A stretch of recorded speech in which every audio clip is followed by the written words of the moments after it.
I want you to pay attention to the gospel, particularly if you are young parents, or maybe you are going to be parents, but everybody else as well, because you can all have influence on young parents. You can give them guidance. Notice the thing that happened in this first chapter of the Gospel of Luke. The time came for the baby to be born. All the family had all kinds of ideas as to what the baby should be named, but notice Elizabeth. She said, no, he will be called John.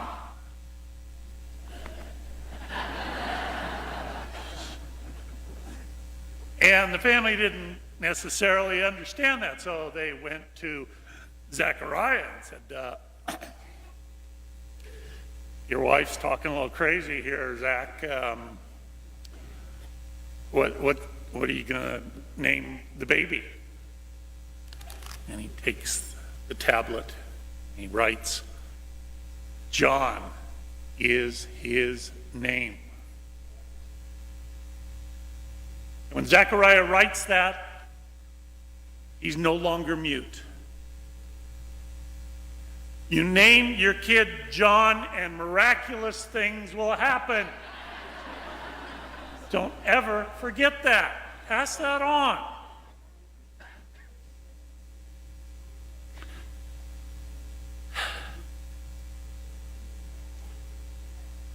So, the birth of John the Baptist. Where do we start? Oh, it just feels like almost pre-Christmas. Only 6 months away from Christmas. And we have the opportunity to celebrate the fact that we've got another little baby being born. That's just so wonderful. And what do we say to the little baby? Well, you cute little thing. In about 30 years, you're going to have a run-in with a drunken, lecherous king who's in an illicit marriage with his very spiteful and vindictive sister-in-law. He's a dirty old man who gets turned on by his stepdaughter's provocative dance at a public banquet. And so in his drunken state, showing off in front of his guests and being just filled with delight, he says to his stepdaughter, what do you want? I'll give you anything that you want. And this girl, not knowing, she runs to her mother and said, what should I ask for? And this very vindictive and spiteful mommy dearest says, tell him you want John's head. That'll teach him to criticize me. So she goes back, and this weak, sniveling little leader doesn't want to appear embarrassed because he made this statement in front of his staff, in front of his guests. He doesn't want to lose honor now, so he can't go back on his word. So guess what, little baby? That idiot is going to have you killed.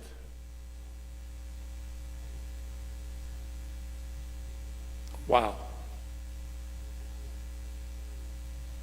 What a great thing to consider as we're celebrating the birth of a child.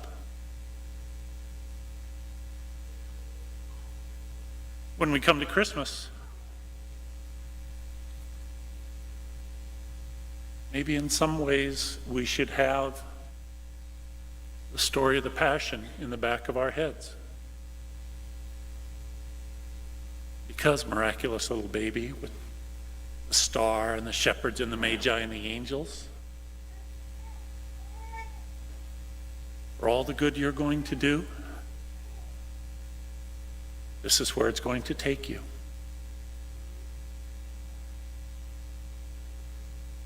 So the story of the two cousins go along similar lines in the Gospels.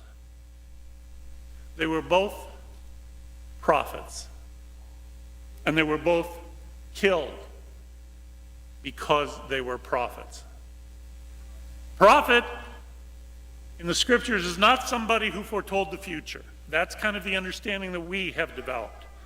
The prophet was the one who spoke God's word,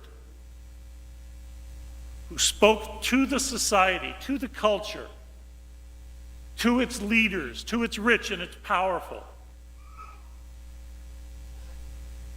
calling them back to the ways of God, calling them to true justice and caring for all of God's children. That was the prophet.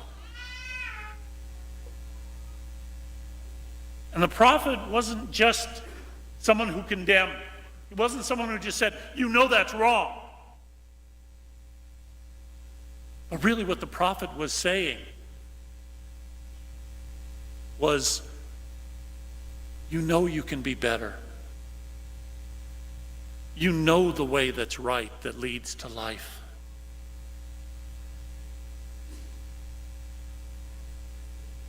But as we see over and over again in the scriptures, if you're a prophet, it was assumed that you would be killed. Because many of the people that you were trying to say you need to turn back to God, they didn't want to hear the message. They wanted to silence the prophet. They didn't like the fact that the prophet was not telling them what they wanted to hear.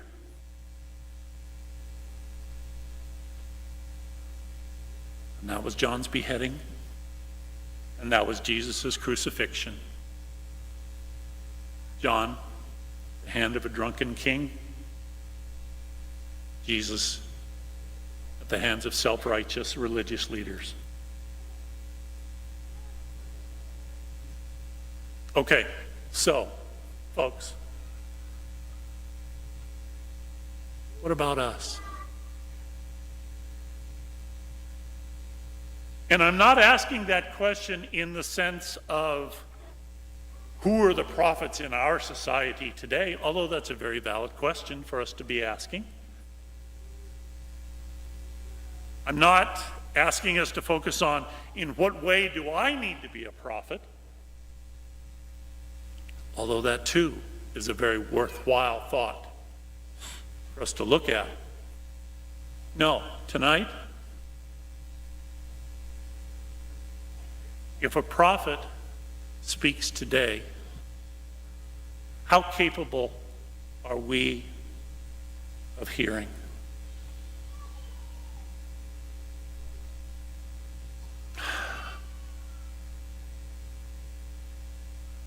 So many people today will say there's so much that is so wrong out there.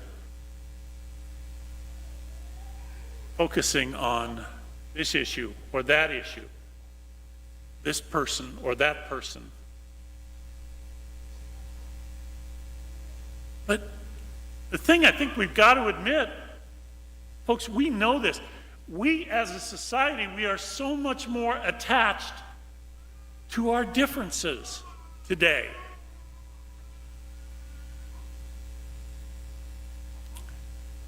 As a culture, it's not that we can't find common ground, it's that we don't want to look for it.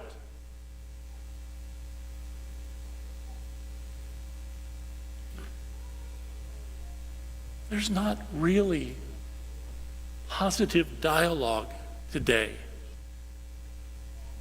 The volume's been turned up, but it's only making things louder. Our discussions, our debates, our arguments, They're meant to dominate.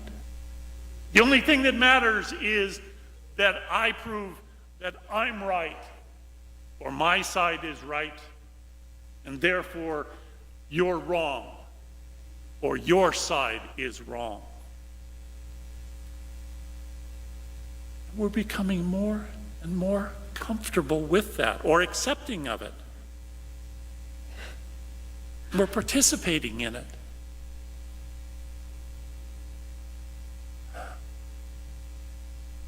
I really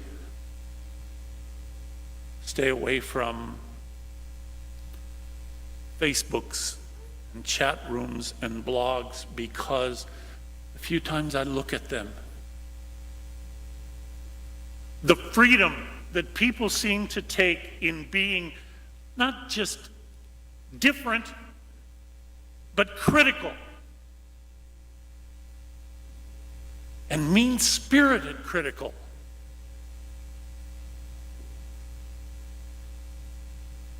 We're not generating light by our differences, but we sure are generating a lot of heat. If you're familiar at all with the movie or the play, Jesus Christ Superstar, towards the end, there's the climactic scene where Judas sings to Jesus, "If you'd come today, you could have reached a whole nation." Israel in 4 BC had no mass communication.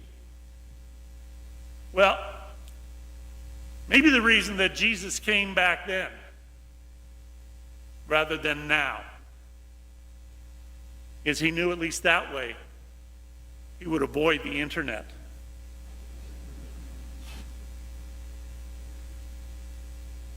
Thomas Carlyle once said, "If Jesus Christ were to come today, people would not even crucify him. They would ask him to dinner and hear what he had to say, and then make fun of it."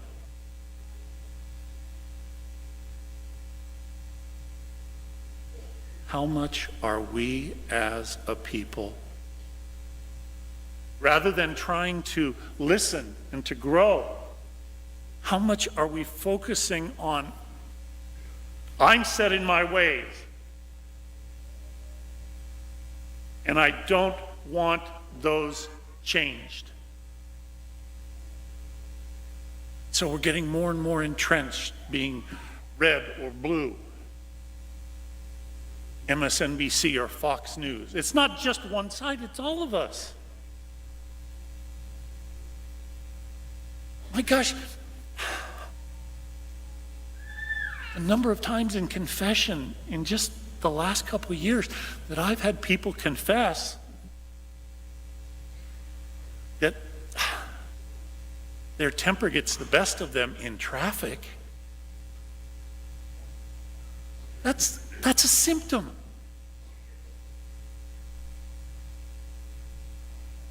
That said, I'm more focused on competing or on dominating than I am on cooperating.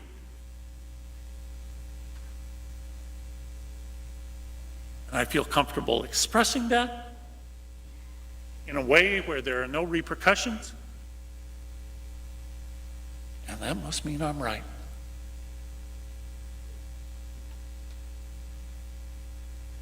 Speaking of John F. Kennedy said, "Too often we enjoy the comfort of opinion without the discomfort of thought."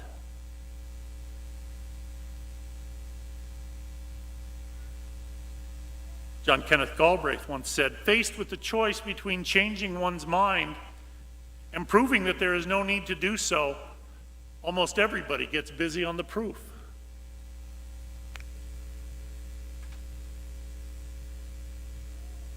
Is that the way of Christ?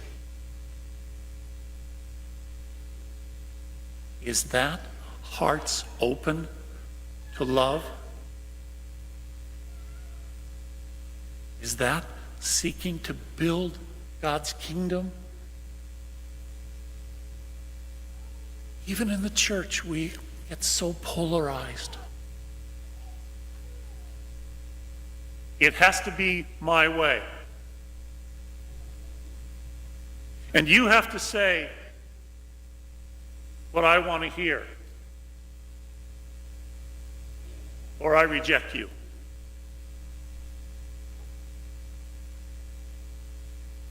What you preach has to agree with what I already believe, or you'll hear about it.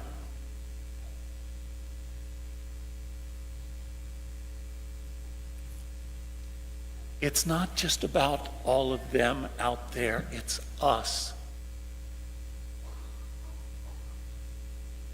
Do we constantly check ourselves? Do we constantly pray to check our level of anger, frustration, hostility? Do we find it without realizing we're doing it far too easy to label, to stereotype, and therefore to reject?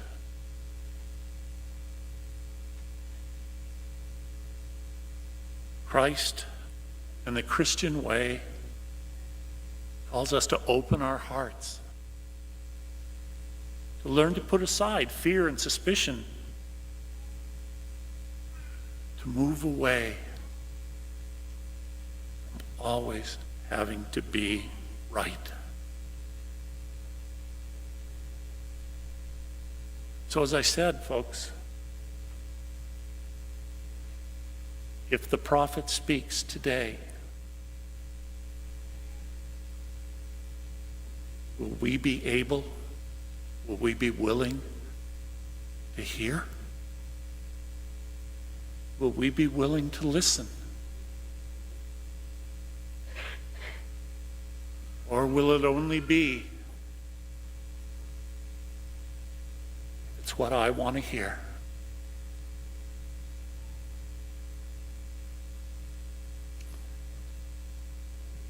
Welcome, little baby. You didn't have it easy back then. I'm not sure you would have it much easier now.